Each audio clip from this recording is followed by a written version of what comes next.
Claudia Lemay, welcome to Chicago, all the way from Toronto, right? Thank you so much. Yeah, I love Chicago. It's only a short flight, an hour and 45 minutes. Oh, great. Love it. So, Claudia, you work in private practice as a registered dietitian. And I heard from you that you're surprised about how little people know about nutrition and that there's so much misinformation on the internet. So, please explain the science of nutrition to our audience in a nutshell. Okay. Like you said, a lot of the time I'm spending with my patient, I explain the basics of nutrition. But with you, I'll start like really at the basics. For example, did you know that humans are solar power animals? What does that mean? Solar powered animals? Well, it means that basically we survive from the sunlight. So when you think about it, the sun sends us its light as energy. So basically, the plants are surviving from the sunlight, and animals, or us, we eat the plants. And so we can use the glucose that's from the sun, essentially. But what about if it's not plants? What if I'm eating Chicago dogs and Chicago pizza?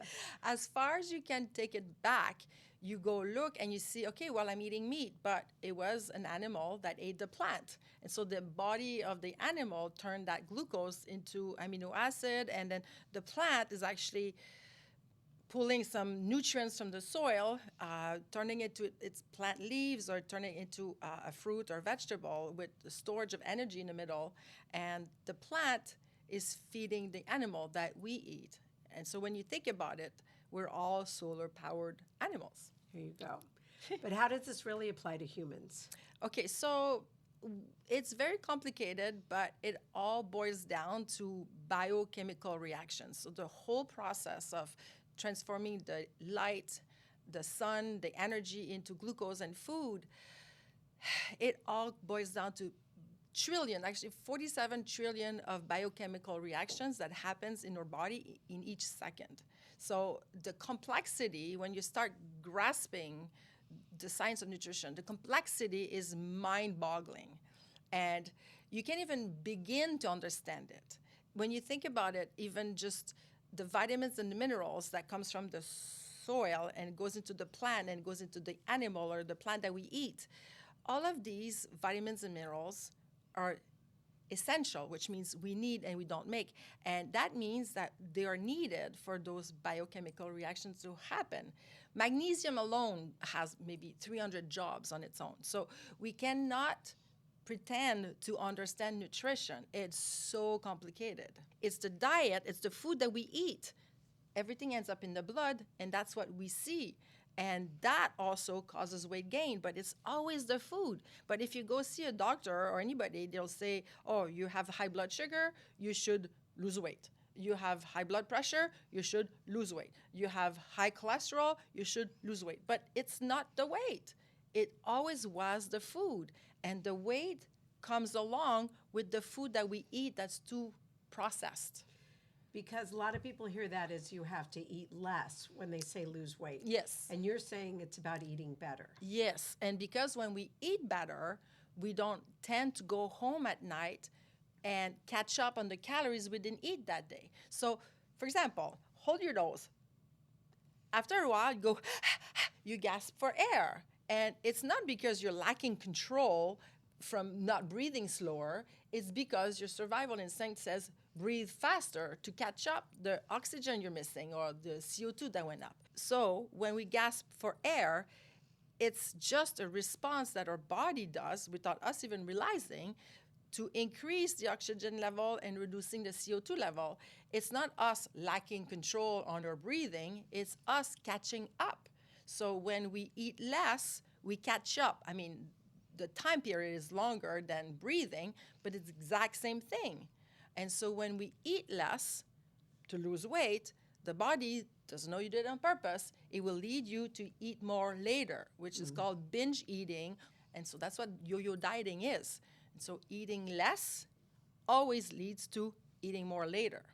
So how do you think the medical profession can better communicate how to improve health? Well, first of all, I'm going to preach for my own profession, but I have a funny story about that. I remember there's a patient who came to see me, and she said, yeah, my doctor said no need to go see a dietitian, just eat less. But again, to use examples of my own life as a dietitian, and to prove the point of dieting not working, I had a patient in this nursing home a while back who was tube fed, so he couldn't eat by himself anymore and eating by mouth, so there's a tube inserted, and that's what we do, dietitians in nursing home. And that patient was morbidly obese, and he was receiving 900 calories a day and gaining weight. Wow. Yes, and he, I'm sure, been on a lot of diets before, but the nurse were like, you're feeding him too much, he doesn't need that much, and they were all saying you need to cut his calories, but he was getting 900 calories. But if that patient was not tube fed, where I can see exactly how much calories he's getting, he would be in the real world, and people would say, you don't control yourself, you're lazy, but they're only eating 900 calories because Right. that's how low their metabolic rate has gone down to from dieting. Wow. That's what I'm saying. It doesn't work. So talk to me a little more about the idea of carrying a lot of fat cells and how to eliminate that. Yeah, I see what you're getting at. So a lot of people in the medical world will have an issue with what I'm saying in my statement, because they'll say, well, fat cells do cause a lot of damage. It's true. Fat cells themselves don't just sit there. They actually cause inflammation. So in that sense, it's true. We want to lose some of the fat cells because they do cause damage. But dieting is not the way, because dieting in the long term causes an increase in the number of fat cells because it ruins the appetite and the hunger signals and all that. So, and lowers the metabolic rate. So again, if it's true that fat cells are not good for us because they cause inflammation and other problems, we can try to reduce them, but not by dieting, by eating more and building more muscles, which increase the metabolic rate, the muscle mass, and the use of fat and energy altogether. So what happens is now the blood sugars are better maintained because of weight loss. So yeah, in that sense, some weight loss will help with blood sugar because you've emptied out the fat cells and now there's room for things to go in again. Oh, that's interesting. Yes, and that's what some of the medication do for diabetes, is that it's like, okay, well, the insulin receptor, you block the sugar, but let's cram more in. or what metformin Right. does. And metformin is a For prescription diabetes, drug? yeah, is the first medication doctors prescribe when someone is first diagnosed with diabetes. What it does is that it keeps the liver from releasing sugar into the blood. And about that, I can tie that up back to when someone's on a diet and trying to lose weight, their body will be releasing adrenaline so that the sugar from the liver is released to maintain blood sugar levels. But when blood sugars go down, the body goes in fight or flight mode, and adrenaline and cortisol is being released. Now, what is cortisol? Because I still don't know what that means. Cortisol is a stress hormone, and it's been tied to weight gain in the long term. But when you don't eat enough to lose weight, you have more cortisol, which causes weight gain. Again, a huge flaw in our management of diabetes and heart disease and obesity, because we're actually making it worse.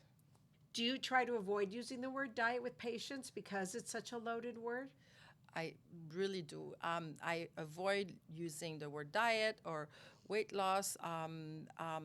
And I also encourage the patient to say, we're not going to count calories ever again. We're not going to count grams of fat or sugar or carbs. Carbs are not the evil thing that people think they are. You have no idea how often I hear people say, oh yeah, I'm not eating bread or I'm not eating carbs. I'm like, but why? Often people eat too much carbs, but eating no carbs is definitely not the answer. So, for example, let's see, you and I, if we were to meet the basic protein requirement, just out of protein foods, let's say 60 grams, just 60, the basic baseline that we maintain our protein and our muscle mass, you need 10 eggs. Now, I'm not saying you should eat 10 eggs. 10 eggs a day? A day. So 10 eggs, I use that as a visual because everybody knows what an egg look like versus, 100 grams of meat. I don't even know what a gram of meat looks like. But 10 eggs is a lot. And so when I have my patients with me, I say, focus on eating enough protein. And that's what all dietitians do. Most people don't eat enough protein. If you had the whole amount of protein that you do need, you would not overeat carbs. And now if you were to meet your basic fiber needs by using only fruits and vegetables, let's use apple because, again, it's a good visual. You need 6 apples in a day. So 10 eggs, 6 apples is what you need to meet your protein and fiber needs. How much, or should say, how many cookies would you eat that night if you had 10 eggs and 6 apples? Right. How many cookies would you fit in? You'd be full. Probably just one little one, right? Yeah, and you wouldn't be craving it. You know when you said to me earlier, like, if I'm craving a sundae, well, every time I have a patient that says, yeah, I go home and sometimes I have cravings. Oh, what they say is, oh, I was good. I didn't eat all day. Well, that's not being good.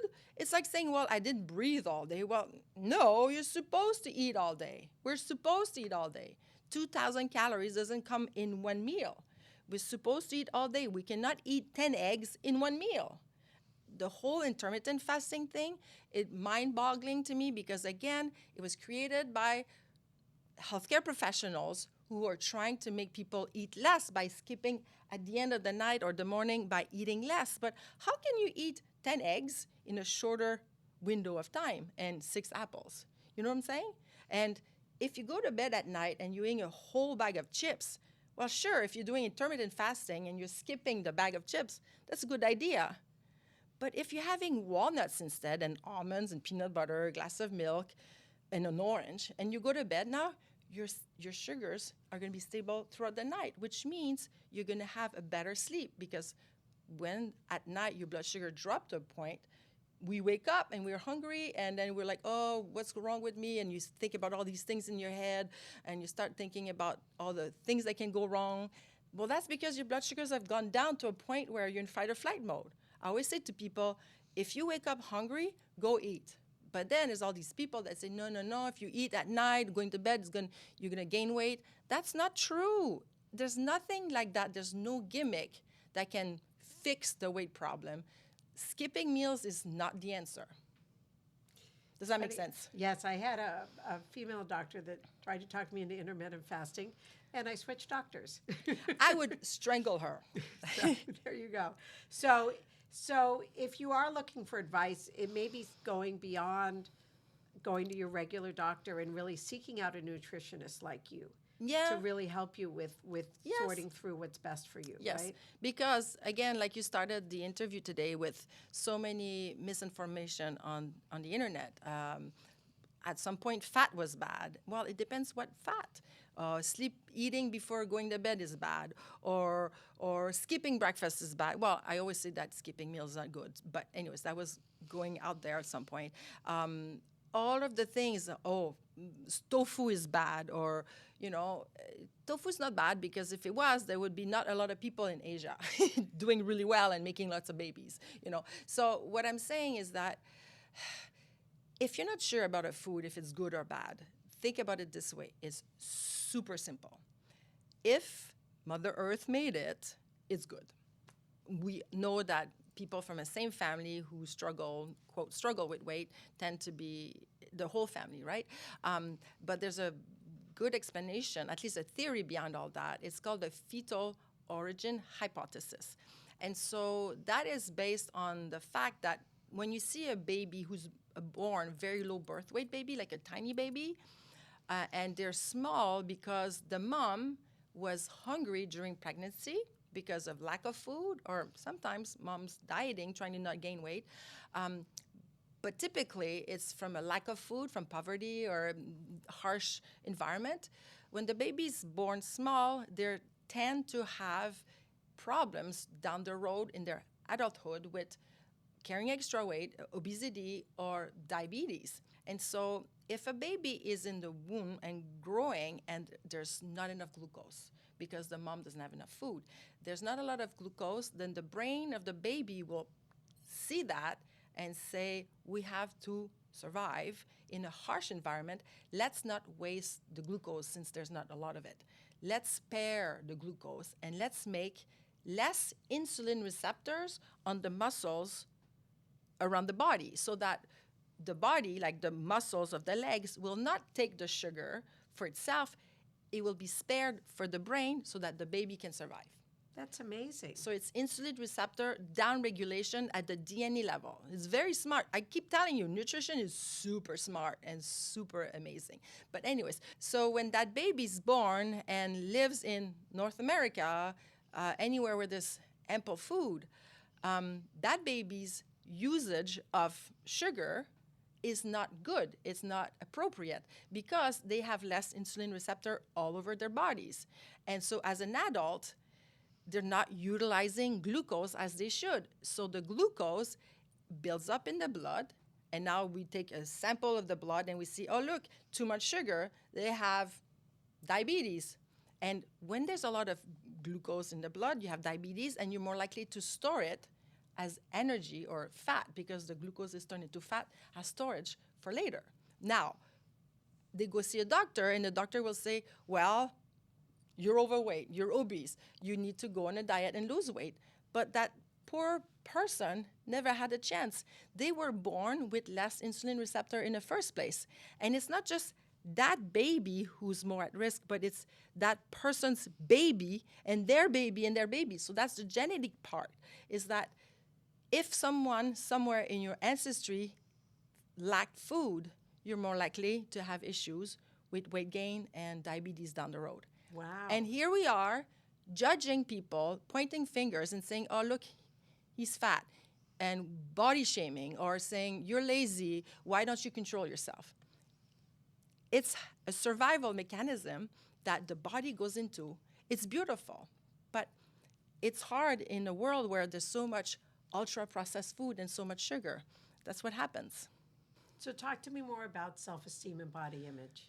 Well, I'm glad you brought that up. I did discuss with you before, something I always see in my office is women coming to me trying to lose weight, thinking that if they were thin, they would love themselves. And I did discuss how it makes sense in an evolutionary psychology point of view. If you look back 100,000 years, male were expected to be providing for females, and female were expected to provide offspring. So it makes sense that for a lot of male, a woman who's younger and often thinner, because younger women are thinner, are more fertile. And maybe that's why in society we have body shaming, because it's a thing that we don't recognize as attractive in terms of producing offsprings. And we female do it to male. We pick a male who has more money, not because we're superficial, but because they're more likely to be able to provide for offspring. So I think that's why in our society, we're so focused on money and appearance, because deep down, our survival instinct is telling us to find a mate to reproduce. So it all makes sense in terms of evolution and reproduction and survival of the species. But at some point, we're human, and we can be aware of this, and we can be aware of these fears and all these mechanisms that are in place in our society, and rise above it and see a person for who they are, the love that they give, the love that we have for ourselves. And we know thinness is not the answer. We know money is not the answer. If it was, all the thin, rich people would be happy, and that's not what we see at all. Actually, what we see is that more older people are more happy, because maybe my thinking is that maybe because they're more aware of their self-worth, and they're proud of all the struggles and the bad things that they went through, and they're proud. I think self-esteem comes from going through hard things so that we survive them, and we realize how the small things don't matter, and the thinness doesn't matter, the physical appearance doesn't matter. I think self-esteem is earned. Do you think girls put more pressure on themselves about trying to be thin? Yes, that's what I was going to say. Meanwhile, well, in a way, male or young male will try to be attractive and have a good job to find a mate, a lot of us female will worry about being thin and or small. For example, a young male or male in general will go to the gym to build muscles. They will eat enough to build muscle. They eat more protein, they do curls, they become strong, which is very attractive to a female in the sense of survival, because if you look back 100,000 years, the stronger the male, the more likely they were to protect us female when we're either nursing or pregnant or both. Males eat better and exercise, whereas women, they eat less or don't eat enough or they go hungry. And that's not very good. That's a bit cruel in a way. And when you think of gorgeous Brad Pitt, he's going to the gym, eats well, whereas Angelina Jolie, Jennifer Aniston, Courtney Cox, all these Hollywood women, they just don't eat. But not eating is not natural. It's cruel, it's unethical. And we discuss all of the change in stress hormones that's flushing through their bodies and what they're making themselves go through. I'm thinking that it may be not such a surprise that we have so much anxiety and depression and burnout in our society when so many of us are trying to eat less. And that is not fair to women, no. I think it's time that we stop that and we start focusing on being good enough as we are and healthy, not just thin. Because do you think some women tie thinness with happiness? If I get thin, then I'll be happy? Yeah. Well, if they're thin, they're going to have better self-esteem and they'll be happy. But again, what I'm thinking, not as a dietitian again, as a mom, as a woman, as a human being, I feel like happiness doesn't come from the exterior or the physical. You and I, we know this. We have the capacity and ability now to accept and choose and love who we are, at least some minutes of the day, maybe not all day. It's always a work in progress, but maybe it's if we can teach young girl that it will pass, and no, thinness is not going to make you happy, it's going to make you miserable, and that's the truth. If we base on happiness, on appearance, it's bound to go. That's what I wanted to say about that. So I know you're emphasizing the importance of self-esteem. So if we tie in together the whole concept of eating better, can that be a source of self-esteem? Of course. That's a really good point. I didn't even think about that, so now I have to think about it. I would say 100% yes, because we can feel self-esteem by doing things that are hard, like I said earlier, and small steps and doing things out of self-love and going in the right direction. Eating better is the right direction. Going to do a sport that you like and you go outside all afternoon and you have fresh air. Like imagine skiing all afternoon, how good you feel. And then now you're better at that skills you're learning. And all of these small things, they make us feel better about ourselves, not our appearance. And then when we exercise, we know our happy neurotransmitters go up and our muscles go up. And then we sleep better, we eat better. Everything goes better. And eating better is definitely part of the process and part of self-love. I say the only purpose for a scale is to weigh the suitcase you have when you travel. We do not need to weigh ourselves. That whole ball and chain that we all carry, worrying about our weight or eating too much and this and that, I always say it can stay here in my office. You're free of that now. We don't have to worry about that.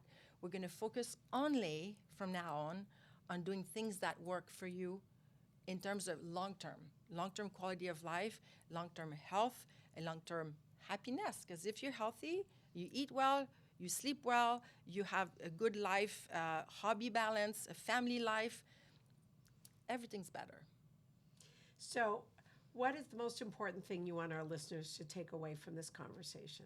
What I want to say is that if we eat enough today, we're way less likely to go home and overeat at night out of being so tired, so much at the end of a rope. When we don't eat all day, we're stressed all day. Then we go home and we're way more likely to need a glass of wine or two or three and open, the cupboard where all the snacks are. It is very stressful for the body to not eat enough. And so we need to stop doing that. We need to stop thinking I have to eat less. We have to eat better, and that is very sustainable. Excellent. Thank you for listening. Thank you for joining us today. Okay.